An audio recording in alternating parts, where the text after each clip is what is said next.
Assalamualaikum warahmatullahi wabarakatuh. Presentasi pada hari ini berjudul Pengadaan Bahan-bahan Pustaka yang akan dipresentasikan oleh kelompok 4 yang beranggotakan Mila Azizatun Nisa dengan NIM 2012526, Siti Rodatul Jannah dengan NIM 2012533, dan Sofifatin Nabilah dengan NIM 2012539. Pada mata kuliah Manajemen Perpustakaan dan Pusat Sumber Belajar dan dengan dosen pengampu Dr. Ani Zohriyah MM. A. Bahan-bahan pustaka. 1. Bahan-bahan pustaka ditinjau dari bentuk fisiknya terbagi dalam dua kelompok. Yang A. Bahan-bahan pustaka berupa buku-buku, seperti buku tentang psikolog, buku bahasa Indonesia, dan buku-buku lainnya. Yang B. Bahan-bahan pustaka bukan berupa buku, seperti surat kabar, majalah, peta, dan lainnya. 2.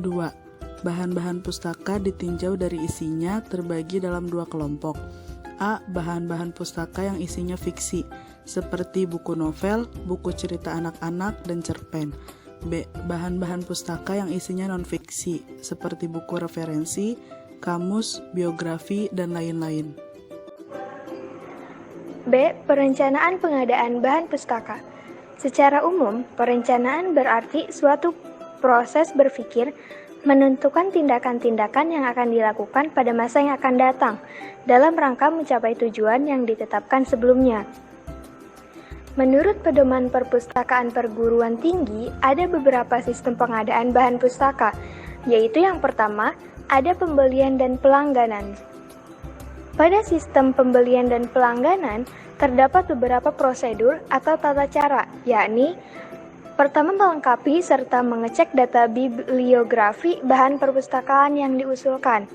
Yang kedua, setelah itu melengkapi data bibliografi, kemudian mencocokkan usulan dengan bahan pustaka yang dimiliki perpustakaan dengan katalog perpustakaan. Jika sesuai, maka bisa diterima, namun jika tidak, maka bisa ditolak. Membuat daftar pesanan yang dapat dibuat beberapa rangkap tergantung kebutuhannya. Setelah itu membuat daftar pesanan bisa segera dikirimkan. Membuat arsip daftar pesanan satu rangkap, setelah itu melakukan pembayaran atas pesanan. Dan yang terakhir membuat laporan mengenai pembelian dan pelangganan. Yang kedua ada pengadaan melalui hadiah. Bahan pustaka yang didapat melalui hadiah bisa diperoleh secara langsung dan atas permintaan, seperti hadiah yang diterima langsung dari donatur. Yang pertama bisa memeriksa bahan pustaka hadiah dan dicocokkan dengan surat pengantarnya. Setelah itu memilih bahan pustaka sesuai dengan kebutuhan perpustakaan. Jika ada bahan pustaka yang tidak diperlukan, maka bisa disisihkan. Dalam perencanaan pengadaan bahan-bahan pustaka, ada beberapa langkah yang harus ditempuh oleh guru pustakawan. Langkah-langkah tersebut, yang pertama ada inventarisasi bahan-bahan pustaka yang harus dimiliki. Nah, langkah pertama dalam perencanaan pengadaan bahan-bahan pustaka adalah menginventarisasi bahan-bahan pustaka yang harus dimiliki oleh perpustakaan sekolah. Untuk menginventarisasi bahan-bahan pustaka ini, guru pustakawan bisa berpedoman kepada buku-buku yang memuat daftar bahan pustaka. Langkah kedua, ada menginventarisasi bahan-bahan pustaka yang sudah dimiliki atau sudah tersedia di perpustakaan sekolah. Nah, untuk menginventarisasi bahan-bahan pustaka ini, guru bisa berpedoman kepada buku induk perpustakaan sekolah. Selanjutnya yang ketiga ada analisis kebutuhan bahan-bahan pustaka. Berdasarkan inventarisasi di atas, guru pustakawan sudah bisa menginventarisasi bahan-bahan pustaka yang dibutuhkan. Yang keempat ada menetapkan prioritas. Apabila hasil analisis kebutuhan bahan-bahan pustaka menunjukkan bahwa bahan-bahan pustaka yang dibutuhkan sangat banyak, sementara dana yang ada tidak cukup, maka perlu dibuat prioritas dari seluruh bahan pustaka yang dibutuhkan, sehingga dapat ditetapkan bahan-bahan pustaka yang mana yang harus segera diusahakan. Nah, langkah terakhir dalam perencanaan pengadaan bahan-bahan pustaka adalah menentukan cara pengadaannya. Jadi, setelah menentukan buku-buku mana yang harus segera diusahakan, maka ditentukan cara pengadaannya.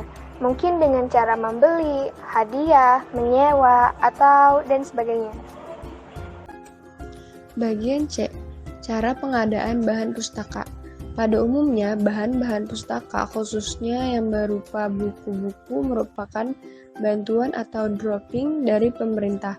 Tetapi bantuan tersebut terbatas dan tidak selalu ada. Ada beberapa cara yang bisa ditempuh guru perpustakawan untuk memperoleh bahan-bahan pustaka. Di antaranya 1. Pembelian, 2. Pertukaran, 3. Hadiah, 4. Keanggotaan organisasi, yang kelima pinjaman. D. Inventaris bahan-bahan pustaka. Bahan-bahan pustaka yang dimiliki oleh perpustakaan, baik yang diperoleh dengan cara pembelian, hadiah, sumbangan, atau dengan cara lainnya harus dicatat di dalam buku induk.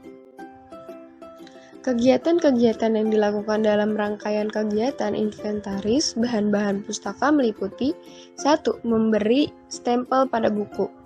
A. Setiap buku distempel dengan stempel sekolah sebagai tanda pengenalan. B. Buku-buku yang telah distempel dengan stempel sekolah perlu juga distempel dengan stempel inventaris.